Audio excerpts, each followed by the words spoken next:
Hindi palaging pumapalakpak ang buhay habang ginagawa mo ang lahat ng makakaya mo. May mga laban na ikaw lang ang nakakaalam, mga takot, mga tanong, mga gabing gusto mo nang sumuko, pero pakinggan mo ito. Hindi dahil tahimik ang buhay mo ngayon, ibig sabihin wala nang nangyayari.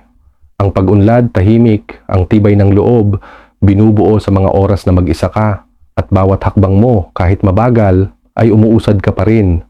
Hindi mo kailangang patunayan ang sarili mo sa kahit sino. Ang kailangan mo lang magpatuloy, kahit pagod ka na, kahit parang wala pang bunga ang ginagawa mo. Tandaan mo ito, hindi lahat ng kabanata ng buhay ay madali, pero bawat isa ay hinuhubog ka, kaya huminga ka, tumayo ka ulit, mag-focus. Hindi pa tapos ang kwento mo. Isinusulat pa lang ang pagbabalik mo, at kapag dumating iyon, maiintindihan mo kung bakit hindi ka sumuko. Magpatuloy ka.